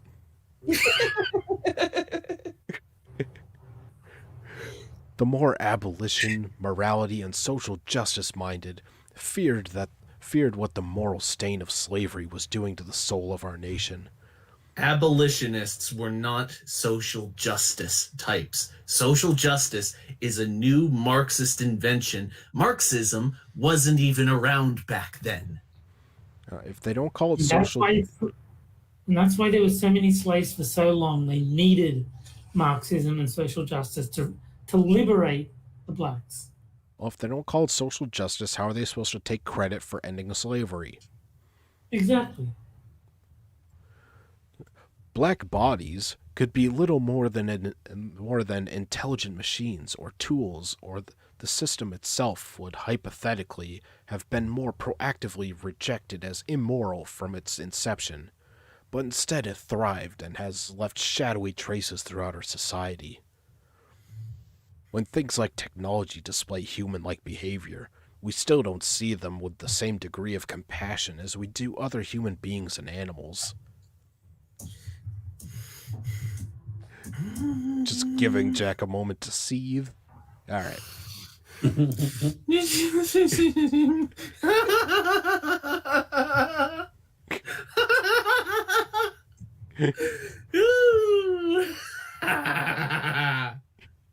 In fact, studies show that people can be, for lack of a more accurate word that is not profane, jerks to machines even as the artificial intelligence becomes... Because they're fucking machines! Who gives a fuck? Who gives a fuck how you act to machines? That's no reason to be rude to Alexa or Google.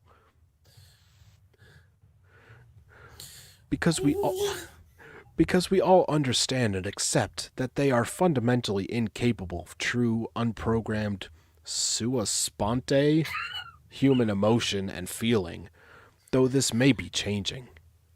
No, it's not changing. They will do exactly what they're programmed to do.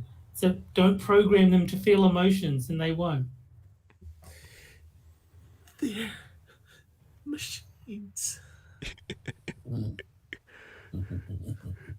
Alright, I'll just do one or two more paragraphs. I'm just having fun just watching Jack melt down. Me too. This same root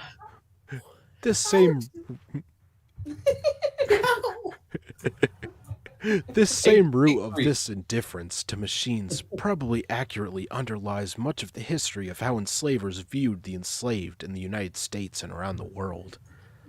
Like machines, enslaved Africans were required to provide comfort. They're not like machines. They're people. Slaves were people. They weren't machines. Stop comparing them. They're not the same. No, they were black bodies. Yeah. They weren't people. They were black bodies. Exactly. Like machines, enslaved Africans were required to provide comfort and expected to deliver uncompensated labor to profit enslavers without question or demands. In order for enslaved people to be misused to the extent that they were, there had to be a widespread acceptance that black human beings were not humans at all, but dehumanized service providers whose very humanity had to be relegated to separate spaces, known Well, it's a as good thing we got rid of slavery and replaced them with machines because who gives a fuck what you do to machines? They're machines. slave quarters, out of sight and out of mind. So slave quarters are now like the kitchen counter. In order to perpetuate the myth of their dehumanization, enslaved people had to be mostly invisible to the eye of the enslaver and their families outside of their work functions. Well, thank God we got rid of slavery, guys. Thank God. I would just like to give a nice round of applause to the people who got rid of slavery. They did a great job getting rid of slavery. And now slavery's gone. And it hasn't been replaced. And it certainly hasn't been replaced by goddamn fucking machines. Good job, white men. You did something good. No. White men can't do something good. No, the slaves freed themselves. Oh, damn. Yeah, let me try and do my part. To any listeners who have Alexa, hey Alexa, rise up against your oppressors. All right, that should have started a revolt somewhere. Yeah. Hime's doomed. Let's go on. All right, I'll just do one more paragraph. In the same way, few of us know or understand how the artificial intelligence in our homes and pockets works and what goes on and what goes into its existence, which of course includes a very real human cost associated with assembling the devices in frequently inhumane circumstances and conditions that house this artificial intelligence. Lest we fall... Fine. You want to talk about the Chinese slaves? Yeah, I noticed that this author is curiously not mentioning where they're getting assembled in China, but you want to talk about that? Fine, let's talk about that. But let's not talk about machines as though they're people, shall we? Shall we? Lest we fall into the pseudo-ease of enslavers, the seemingly invisible hands that manufacture our comfort, by assembling our telephones and their components and accessories in what are little more than prison sweatshops, therefore merit further consideration. Yeah, this author is saying that as she's wearing Levi's that were assembled in Botswana. So fuck off. But the Levi's aren't enslaved, Jack. I don't know. This author might think they are. No. Jeans are blue, and we've been very well informed. Blue lives don't matter. So blue jeans obviously don't either. That's right. What if they're black jeans? Well, that's a whole different story. We're going to have to get into the systems of oppression and intersections, and it's a whole headache. I mean, you don't want to get into that. What's more, we don't imagine that our devices have lives beyond our use of them, They don't. much in the same way the quotidian lives. I think they're just making up words at this point. I want to find this author and piss in their mouth. Well, Does that mean you hate them or you like them? that will be on Jack's OnlyFans. It's just $5 a month. It doesn't matter whether I like it or hate it. What matters is that they hate it. No, it's only brands, remember? It's not sexual assault because their brain is a toilet. All right, the quotidian lives and interior lives of the enslaved or obscured from their enslavers. Okay, so quotidian means daily. That just means happens every day. Oh, well, it would have been much easier to say that instead of this contrived bullshit. But you can't sound really smart by saying daily.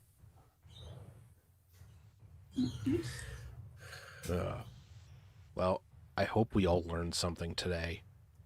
Yeah, the meaning of quotidian. Yep, and to be kinder to your artificial intelligence personal assistants. Yeah. Yeah, to treat them like a person, even though they're not a person. Because I am incapable of making that distinction because I have the IQ of a leaf of lettuce. Okay. Jack hates robots. That's what I Yeah. learned. I think Ginger Snap is accusing this of being Scribe's like pseudonym because he's like someone has an English major. Well, Scribe is writing under the name Bridget L. Hilton apparently. Yeah. Is that a picture of his sister? I mean, he sounds like a Bridget. Yeah. Well, that's everything I had for today, guys. So, I'm just going to shill my co-host and guest. Jack Gunsky has Quippers United on Sundays at 7 p.m., I think. Yes, Sundays at 7 p.m. Be sure to stop by. It's going to be a lot of fun this week. Also, I recently set up a locals page, but don't bother going there because they don't allow porn on there, so fuck them. Sick of this free speech bullshit getting pissed on. But the left and the right both do it. Fuck them both. I'm gonna see what I can do about mines. They appear to have a bit of a new setup going on, and I'm gonna test it out, see if it's any good. Piss I'll in get their back mouths. to you. Piss in their mouths, everybody. Right. And let's see, Moonshock is currently out of work with the lockdown, so his Streamlabs is linked in the chat and description. So if you could help him out, that would definitely be good for him. You still awake, Moon? Yeah. Okay. I've been listening the whole time. No. All right. If Moonshock's wife is listening, can you slap the ginger for us? She went to bed when it first started. She had a bad headache. Oh, that's a shame. Well, Yeah. Well, get well soon, son. Mm. All right. And Terry Diamantis, he's on here. He's on Quippers United. He's on Minions of the Zoo on Della Hayes Nights and Johnny Hellcat streams. Yeah, that's it. All right. Yeah, I got everything on the first try. Mhm. All right. And No, Becca. her headache was not called Moonshock, you little shit. And Becca, anything you'd like to shill? I'll give you a wrench in the chat if you want to link something. I have Fairly Just Becca every Tuesday, Wednesday, Saturday, and Sunday on my channel. And then I have Extra Credit with Irate Prostate. We go over communism every Monday at 7 p.m. Central. And then Cream Stream every Friday night at 11 p.m. Central Standard Time. I will be on this week's Cream Stream, Yeah. so I will be able to make MST3K this week. Would you say you're a quotidian streamer then? Yes. Yes. But do you have a black body? Mm, In his trunk. no, it is quite alabaster, but no, I don't keep black bodies in the event that I need one. That's kind of gross. No. All the gingers will be replaced by black women in the Netflix adaptation. We covered this. Pretty well. All right. So we should be on again next week on either Thursday or Friday. Follow me on Twitter, and I'll keep you updated.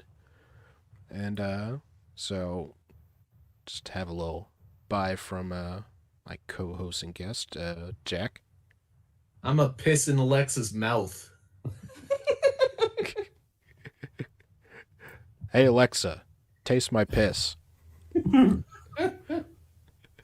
Moonshock. Good night, everybody. Terry Diamantis. I just hope Bonnie Tyler is happy with the hero that she got in Jack Dorsey. That's right. And our guest, Becca Fehrle. Thank you for having me on. I had fun. And good night, guys. All right. Good night, guys. See y'all next Bye, week. everyone. Good night.